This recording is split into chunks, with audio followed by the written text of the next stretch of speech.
Welcome back, everybody. This is the thejonnymar, and I'm continuing with Pokemon Blue, my complete Pokedex walkthrough. In my last episode, we took on Cycling Road, coming down the western shore from Celadon City down to Fuchsia City, and I got a lot of experience on most of my Pokemon.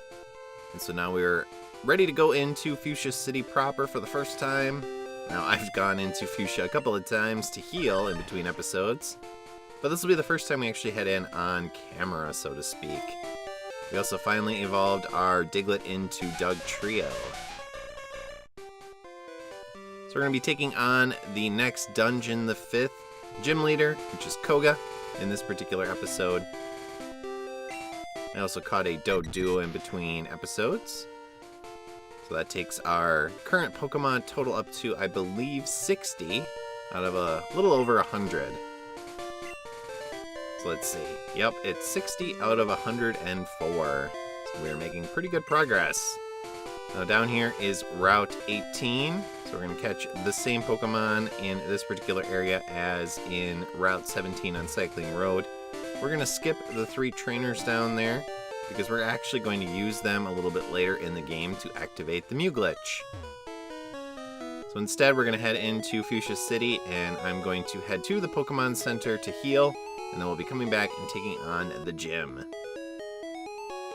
which will be the 5th gym we've taken on. Now, of course, the game sometimes wants you to head to Saffron City to take on Sabrina.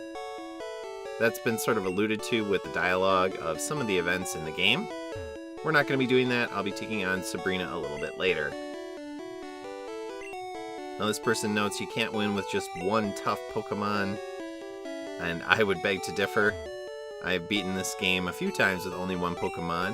One example, in my low Pokedex journey, I beat it with just a Squirtle at level 82.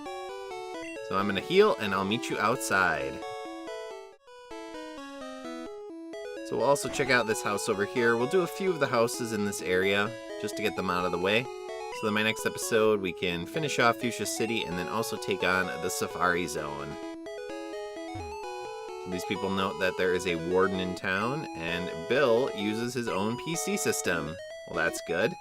It would be kind of disturbing, I suppose, if Bill didn't use the PC system that he created.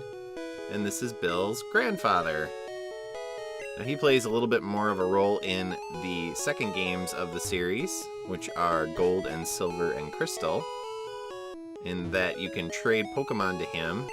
Well, not exactly trade. You show him certain Pokemon and you will get Elemental Stones from him, and other prizes, which they made Elemental Stones very rare in the second generation, so it is one of the only ways to actually acquire them. They made it a little easier in Crystal to get a few more, but it can be very difficult to actually get all the Elemental Stones that you need without trading with Gen 1. And actually having them evolve using the Elemental Stones in this particular game. So this dungeon is known for its invisible wall. There is Koga, but to get to him we're going to have to get around that particular wall. And our Jinx is going to be our MVP in this particular dungeon, although we will also be using our Dugtrio. Now, it's interesting because it's supposed to be an invisible wall, and I've always been able to see it, and it is pretty obviously available there on the screen. But you're not supposed to be able to see. I think they remedied that in the remakes on the GBA in Fire Red and Leaf Green, and it is much harder to see them. And I think it's actually also that way in the Let's Go games, but I haven't played those in a long time, so I'm not exactly sure. So the trainers in here are going to use ninja Pokemon and quote-unquote poison Pokemon. So you're going to have these jugglers who typically specialize in psychic Pokemon, and this place is actually significantly weighted towards those, so this could actually be considered a psychic gym. So getting us ready, I suppose, for Sabrina. So you're going to face Drowsy and then also Kadabra, and then he also will have the evolutions of the Drowsy as well, so Hypno occasionally will come into play for the jugglers. Now what's interesting about the jugglers is I believe they are the only trainer in the game that I can think of that will actually switch their Pokemon. And so if one of their Pokemon is damaged, they will actually switch to another Pokemon. Now obviously you can do that if you have Pokemon settings set to switch, but most trainers don't. I do mix brain with bronze. I am a strategizing master. And thank you for poisoning my Pokemon. Now the other trainers in this particular area actually use animal Pokemon that can poison you. You wanted to become a ninja, huh? That sounds pretty cool. I've never wanted to be a ninja, but I guess I've watched the show a few times, American Ninja Warrior. And then there's a bounce park near us that has a ninja obstacle course, and my daughter likes to play on that. But I don't know a ton of the history of ninjas. Here we have a second Pokemon trainer here, the Tamers. I have no idea what's in his left hand. It almost looks like a big lollipop. But they use animal Pokemon. Specifically, they use Arbok and also Sand Slashes, which both learn poison abilities. Now they're going to go down very fast because Arbok are a poison type that are weak to our psychic abilities, and then Sand Slash just has a very low special ability. So it is not going to be able to stand up to a higher level psychic Pokemon using psychic attack. Which is good, because if they actually got through and hit my Jinx, it would do a ton of damage, because again, Jinx has a very low defense score. So we're not going to let that happen. Speed and special attack will take us through these battles. His little levels up to 42. So is that... what is it? I don't know. Is it a brush, maybe? Because he has a whip in his right hand. I just don't know. Now, this is a dead end, but we're going to use it to sneak up on this particular trainer. Now, Koga's interesting because in the second generation, he actually ends up becoming one of the Elite Four, and his daughter takes over the gym. And that's the only instance I can think of in the first couple generations where that happens. And it's also one of those rare instances where one of the games directly follows from the previous game. Gen 2 is a few years after the events of Generation 1, and you actually, of course, can head back into this area after you beat the main areas of Gen 2 and sort of see what's happened, although it is a pretty brief version of this particular area of the world. But here we have Hypno. Hypno's an okay Pokemon. They have pretty good special. The trade-off is they don't have the higher speed like many of the other psychic Pokemon have. Instead, they have a little bit higher of an attack and defense score. I've played them before in this game, and they do alright. But again, I do tend to prefer the psychic Pokemon like Alakazam or Jinx or Mr. Mime that have the higher special and speed stats. Light and Shadow, which do I choose? What is this, a Jedi question? The light. Yeah, I'm all about the light. I would never use the shadow. And this guy isn't doing a very good job. We could have walked right past him, but we'll take him on for the experience. So here are the hints, I guess. He's going to give us a hint on how to get past the wall, which is really helpful considering Koga is right here. I'm going to heal, and I'll meet you back here to take on the gym leader. Alright, we're going to attack him from behind. We're going to be sneaky. He laughs at us. We'll see if you're laughing once we're done.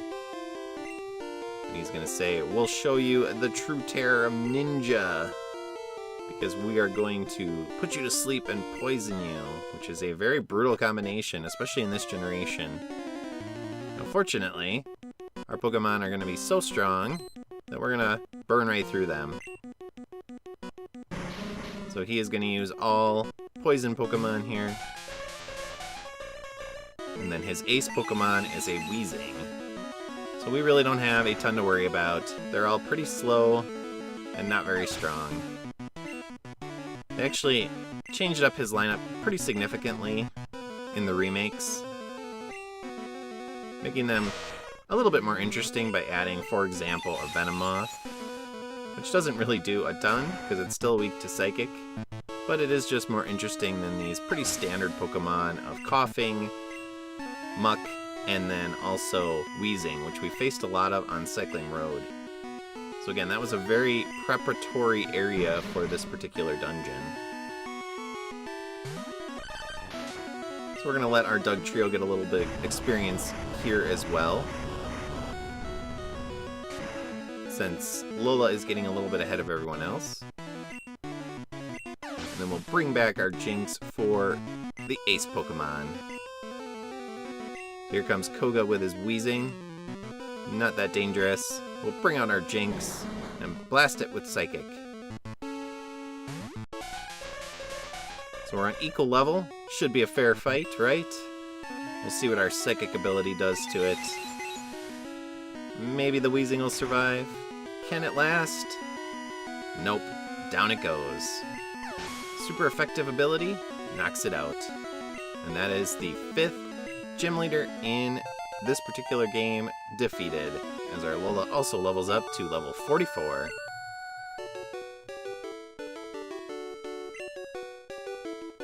Yep, we are a worthy trainer, and we get the Soul Badge. Cool. So that'll raise the defense of our Pokemon by a tiny bit, and also, more importantly, let us surf outside of battle, which opens up a whole new area once we find that particular HM. And then he also will give us a TM, which is TM6, which is Toxic. An interesting ability. It does poison damage that increases in power over the course of the battle. And it also glitches out some of the abilities in this game, such as the Leech Seed ability of Bulbasaur. So we're going to heal, and we're going to explore a little bit more of this town before ending the episode. So I'll see you in a little bit. So now that we finished off another gym, we can finally get our full complement of Pokemon in our party. So we brought back Jolteon to our party, and this is our final party that we're going to be taking through the rest of the game.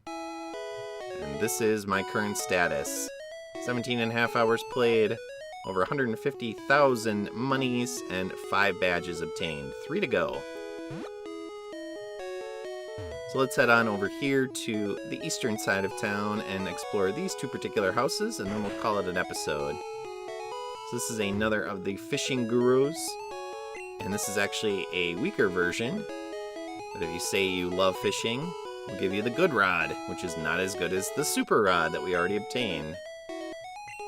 So I guess the idea was you might have come down here using Cycling Road, got this rod, and then went down the East Coast to get the super rod. But it is pretty useless for us because we don't need it. But we'll still get it just for the sake of completion. And then next to the fishing guru's house is the Warden. And we cannot understand him, at least I can't, because he doesn't have his false teeth in. But we're gonna say, yes, because I think he's asking for help. But I'm not sure. And then once we find his teeth, which are actually in the Safari Zone, and we'll give them back to him, and he'll let us get Strength, which will allow us to get this item as well. So next time, we'll explore the rest of this town, including the Safari Zone. As always, viewers, thanks for watching, and I'll see y'all next time. So long! Thanks for watching. If you enjoyed this video, please press like and leave a comment below. Please also subscribe to my channel and press the notification bell. See you next time!